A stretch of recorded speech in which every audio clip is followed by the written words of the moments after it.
You need to listen to this podcast on how to make America mediocre for once. And the only person that could pull this off is the most mediocre person I've ever met, John Hicks. What do you call this thing? The retirement solution with you? That's very mediocre. I approve. Helping you solve the retirement puzzle. Welcome to the Retirement Solution with John Hicks. Thanks for checking us out here on the Retirement Solution podcast here with John Hicks. I'm Jennifer Perry, and if there's a question you'd like us to address here, you can always drop us an email with your questions for John at retirementsolutionradio.com. That's our website. Again, that's retirementsolutionradio.com. And we're marking an important anniversary this month, John, one that affects your world quite a bit. Actually, if you look back, 1913, 107 years ago, the 16th Amendment was ratified, authorizing the government to impose and collect an income tax. Mm-hmm. Thank you so much, Uncle Sam. What was that like before we had an income tax, when we could actually keep our money? Let me tell you from personal experience. Where's Betty White? She could right? probably she could tell us. I mean, she's like 137 years old. Yeah. So I know it would be interesting. But you guys got to remember, we were founded, our country was founded first on religious persecution, trying to avoid religious persecution. And then we had the Boston Tea Party, if you guys remember, because of a 1% tax on tea. On tea, of all things, when we look about it now. And so when you think about it, 1913 was kind of a big deal. And I pulled up here recently. I just find this amazing. I feel like this cannot be the original form. I think this form has been messed with by the IRS over the years. But I found the original, or at least what is said by the IRS to be the original 1040 form from 1913. Okay. And it shows us this right here. It's basically, let me see how many pages. 3 pages and instructions. Three total pages. That's it. 3 pages. Oh, and it says Form 1040, income tax, to be filled in by the collector. Okay. So you get to fill your own stuff in. The collector is the one that filled in one side, and then the Internal Revenue Bureau, the IRB. The IRB, which is now the IRS, filled in their others. But it showed us right here that the average person out there in 1913, wages were different. But if you made less than $50,000 a year, and guys, back then, that would be like the equivalent of like a $350,000 to $400,000 a year. You're in the 1% tax bracket. Huh. And if you made between $50,000 to $75,000, which would put you, let's say, in the $450,000 to, let's say, $600,000 to $50,000 to $700,000 bracket, you'd be in the 2% income tax bracket, which is amazing to me. That is where our country started. And wow, did it take that idea and run with it for a while. They got used to this. Did. Yeah. And so when we think about where we started off pretty low, 1 or 2%. What we have to understand, though, is that from that point in time when they started to the 1960s, in less than 50 years, they did something miraculous, Jennifer. What was that? They increased tax rates to the point where it basically could not have gone any higher. Huh. And let me see if I can pull this one up, because this is the one that I teach in our U of L classes. Okay. Yeah, here we go. In 1960 to 1963, there was a 3-year span of time when the lowest tax rate in the United States was 26%. The lowest would have been 26%. It only started at 1. So less than 50 years later, right around 50 years later, a little less, 26%. But if you were in the 12% bracket today, okay? So basically, if you're working or you're not working and you're just getting Social Security, basically if you have less than $80,000 a year of income, in 1960 to 1963, you would have been in the 38% tax bracket. Wow. What?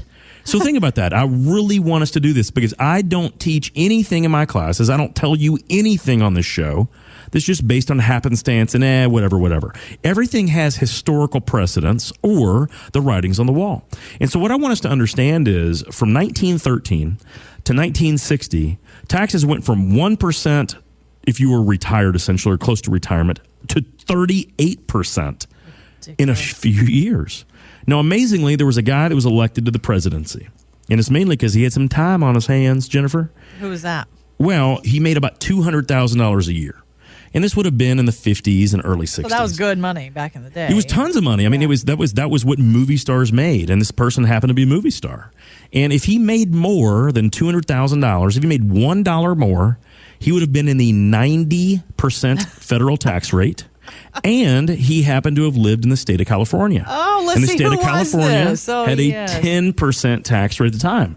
So if this gentleman had worked one more day to make one more dollar, literally 100% of it would have gone to a government, federal or state. Wow. That didn't even include local. I don't even know if he had local taxes. But because of that, he had time. He only made 2 movies a year, made $200,000, and it gave him about half the year off. So he was able to run for president. Do you know who I'm talking about? Mr. Reagan, of course. Ronald Reagan. Yes. That's right. The great communicator. Wow. And so when he was spending that time, because he had 6 months off, he would ride around the ranch with his wife. And who was his wife at the time? Jane Wyman. Ooh. Yes. You I had to think heard about me it. tell this to you before. I know. Everyone says, Nancy. Well, Nancy was the love of his life that came later, but his Right. wife at the time, before he ran for office, was Jane Wyman. If you remember Catwoman from, I guess, what was it, the 1960s version of Batman? Yes, but I Jane remember Wyman her played in Catwoman. what was that show, Falcon Crest? Well, she or was, something? she was the matriarch of Falcon Crest. Yes. Absolutely. See how it goes.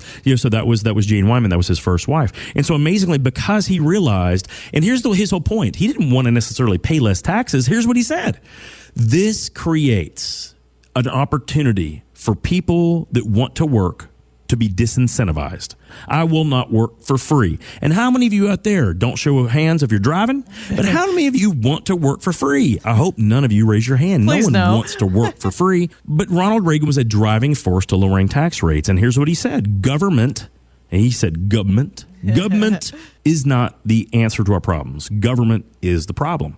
It's not because these guys are bad that work for the federal government, not at all. It just means that they're not going to fix our problems. And this is what we say on the show every week. We have to be responsible to fix our own issues. But taxes are going to be interesting, guys, because one of the things that happen is when we look at it, historical precedent, and in the former comptroller of the United States, so basically the CPA of the U.S., recently came out and said, hey, unless something changes, and none of it has since the time he said it, the lowest marginal tax rate is probably going to have to be 25 to 35%, basically like it was in the 60s. So think about that. If you're going to go into retirement, you think you're going to pay 10 to 12% maximum taxes, or maybe you listened to me earlier and you heard about those dividends that you may pay no taxes on if you do it correctly. See, it's a little secret if you listened earlier. But the point is he might say, well, those are all going to be gone. Basically 30% of your money, maybe 40% even, is going to be taken up to pay government bills. Guys, that's not cool. I don't know anyone that if you're in retirement on a fixed income can live off of half of what you think you're going to get because of taxation. So we have to understand the history of taxes to understand what they may do in the future. And we are very low from historical standpoints of what the tax rates can do. This is why I am preaching on my soapbox every Sunday to say one simple thing. Guys, do your math. I know it's a 4-letter word. I know it doesn't sound good on a Sunday. Don't do it on a Sunday. No, call not us on today, a but- Monday. Text us on a Wednesday. But I want you to get it done, and here's the reason why. Knowing is half the battle. And the rules, they just keep changing, John. I mean, one of the interesting things with the Secure Act that was passed at the end of last year, they're going to raise the RMD age for us to 72. So how does that affect how we plan for taxes? The Secure Act was pretty good for one major reason. It allows you, instead of 70 and a half, unless you're already 70 and a half. Now, here's how the rule works. Okay. If you were 70 and a half or older in 2019, Last year, you got to deal with the old rules. Okay. But if you were not, so if you turn 70 and a half in 2020 or later, then you get to wait to 72 to pull money from your accounts. Okay, The cool. government does not mandate you pull money to age 72, which is a good thing. Now, let me do a little trade-off here because there's always a lot of pork barreling. Always. Pork barreling in these things. By the way, Jennifer, I tell you what, I was so ticked off this week. Uh-oh. Did you see that now there's a whole fake news thing saying that Nancy Pelosi did not rip the president's speech in half that she did during the live State of the Union address? Yeah, didn't millions of us see her actually do that, though? I That's physically watched her do it. And you know now it's nearly impossible to find the video that proves it? As a matter of fact, she did a press conference after that to specifically say, well, I felt like it was my only, and I'm paraphrasing, said, well, this is my best response to his comments. earlier this week, they were saying on ABC News, there's all kinds of outrage over the fake videos of her tearing it up. Fake. Guys, I watched it live. Right. Fake news is flipping real. It is real, which is why on this show, I want to cut through the fake stuff that we have to deal with. Right. Now, listen, I don't have a purview for politics, but I don't like being misinformed. It's a big deal because think about it. If you've done a good job and saved, they're coming after you later because you get the money to take. They can't squeeze blood from a turnip. So one of the things that, even though it was good with the Secure Act, they make us wait a little bit longer to take, guys, they took away that Roth side of things. I've been telling people forever, get money in a Roth. Right, once you're gone, it can go to your kids and your grandkids. It becomes one of the best, basically tax-free estate plans you can do.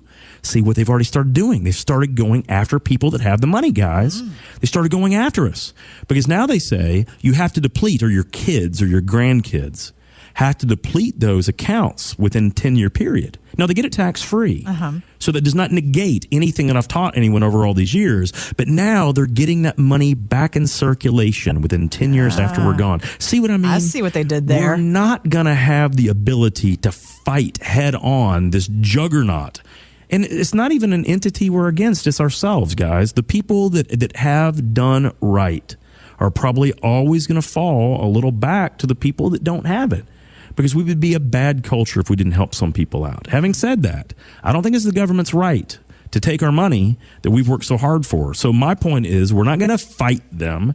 We're going to beat them at their own game. We're going to use the rules they give us. We're going to exploit them correctly for ourselves and for our families. Because why? Because that's our God-given American right to do it.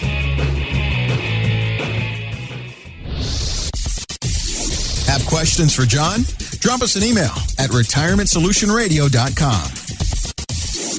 Financial professionals are not licensed in all 50 states. To find out if John Hicks is licensed in your state, please call 502-690-5635. J. Hagan Capital Inc. is not affiliated with nor endorsed by the Social Security Administration or any other government agency and does not provide legal advice. Annuity guarantees rely solely on the financial strength and claims paying ability of the issuing insurance company. By contacting us, you may be provided with information about insurance and annuity products offered through John Hicks, Kentucky Insurance License number 998827.